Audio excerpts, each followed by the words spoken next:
Hello everyone and welcome to another video. I am so beyond prepared for this video. I have the books, I have what I'm saying, and I have some roses which I bought for myself. Anyone else out there in the world that buys and sells flowers, you're amazing. We'll buy ourselves flowers. So today I'm talking about Today I am talking about if you like this, then you'll like this video. It's basically a recommendation video where I can take a New York Times bestseller and compare it to a book you may not have heard about before. Now I have got 4 different books that I'm recommending today, which means I'm talking about 4 different New York Times bestsellers, and I am so goddamn ready to get into this video. Are you ready, guys? Are you ready? No, but seriously, are you ready? Okay, let's go. Starting off, I'm recommending Storm Siren by Mary Weber. Now, this book is all about a girl who is a slave, and she has a very awesome super ability where she can control electricity. This is set in a fantasy world. It's got a bit of a steampunk vibe as well, but it's just such a glorious read. We have this girl learning to enhance her abilities, and she's finding out about these other people in the world, and it's like amplifiers and other people with powers, but there's also people that want to take those powers away. So yes, this is such a great story about a girl who is a slave but goes into becoming a bit more than that and is put into this establishment where she is given a bit more just a slave anymore. She's gone up in the ranks. And I'm recommending this book, comparing it to The Red Queen, in the sense that in The Red Queen we have a girl who can control electricity superpowers, and we have a girl who's gone from not nobility to nobility. So yes, if you like this whole idea of somebody going up in the ranks, moving into a well-known establishment and becoming a bit more important, as somebody that can control electricity and a world with other superpowers, then you'll really like Storm Siren by Mary Weber. I highly recommend it. And the cover, oh my god, just look at it. Oh my god, I love it. Oh my god, pray for me. So the next book I'm recommending is Afterimage by J. Kowalis. Now, I'm comparing this to The Darkest Minds, and here is why.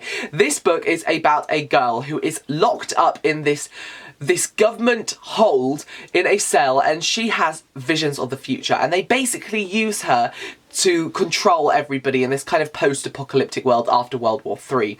Now, it's about this also a group of teens who run like a humanitarian group. They run a group where they go out and they want to save and look after people that are not in this government establishment. They're very much separated from this government establishment, and they go on a mission to save this girl who has the visions.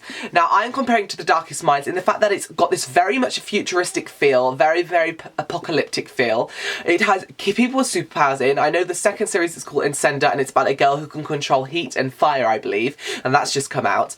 And yes, it's got that dystopian vibe. It's a group working together, where in The Darkest Minds you have a group of teens working together. In this one you have a group of teens working together, and it was just a really awesome read and a very interesting writing style. So if you like that whole teens with superpowers on the run, apocalyptic futuristic world, then you'll definitely love Afterimage by J. Kowalis, and definitely check out The Darkest Minds if you haven't already, because Alexandra Bracken's writing is the bomb. The next book I'm recommending to you is a bit of a special book to me, because both of them are special books, because I read this book this week and I was really taken aback by how fantastic this book was.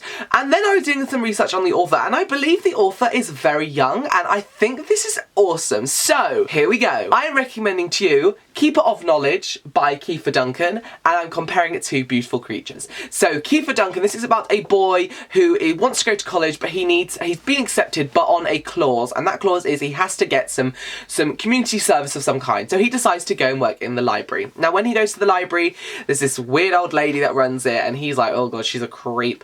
And this weird book falls off the shelf when he goes in for his first day, and he remembers that and it sticks out to him in his mind. Anyway, little does he know that the librarian is killed and leaves him a note letting him know that he is the Keeper of Knowledge, and he turns out to be submersed into this world of witches, and this witch who's brought all these mermaids and vampires and werewolves and these demons up and created them a long time ago, and they are now coming back for the book, which is a book part of witches, and it's about him, witches, vampires, a library, protecting the world, looking after his mother, vampires. It's such a fantastic read. So that's why I'm comparing it to Beautiful Creatures in the aspect it's got witches, it's set in a small town, it's about a boy who wants to leave the small town and go to a bigger school somewhere else and leave, and the same with this one with Ethan White, and I just loved this book. Honest to God, it was such a great read. This is like the perfect book for reading slumps as well, so if any of you are in a reading slump, go over to Goodreads and leave this on your to-read pile, because this book will get you out of that reading slump so quickly. I read this in one sitting. It was such a fast, such a submersive read, and I highly, highly recommend it. It's also got a bit like City of Bone feels with the whole demons and vampires and witches and all that stuff, so if you like beautiful creatures meets City of Bones, then you will definitely like this. Loved it. I loved it. I really loved it. And last but not least, I am recommending to you Gabriel the Swallows by Esther Dalseno, which is coming out in 6 days from when this video is up. It's coming out on the 11th of March and is available for pre-order on Kindle if you want to do that. But I'm comparing it to Arcadia Awakens by Kai Meier. Now, for all you German fans, Kai Meier, this book is a translation from a German work, which I really believe is, and it's amazing, and it's set in Italy, and that is why I am recommending Gabriel the Swallows. Now, the only similarity these books have is that they are both set in Italy. It's Italy. In Italy. So we have Gabriel and the Swallows, which is very much a modern fairy tale. It's about a boy who, when he's younger, finds a girl who has been shot down by the horrible Gallo neighbour who runs the vineyards, and he goes and looks fine to her, and she's been shot down because she has wings, and Gallo thought it was a bird. It's a girl with swallow wings. That's where Gabriel and the Swallows comes from, and it's all about his journey and his growing and in this world where he once thought was normal and boring and horrible, but now very much magical, and there's some secrets in this world. You get to travel around Italy, Rome in this book, and it's fantastic. So many people have been crying and loving this book. It's been getting fantastic reviews on Goodreads, so I highly recommend you go check Gabriel the Swallows out on Goodreads, link down below. And also, if you haven't checked out Arcadia Awakens, this is like Romeo and Juliet meets shapeshifting, so I mean, what more can you bloody ask for in this world except for chocolate and more books? Thanks so much for watching. I really hope you enjoyed this video. Let me know down in the comments below if you've read any of these books, or if you're going to read any of these books. Give this a thumbs up if you enjoyed, and if you're new to this channel, please do subscribe. I post videos like every week, like a lots of times in the week. So thanks so much for watching. I can't wait to film another video for you, and it'll be up on Monday. See you soon.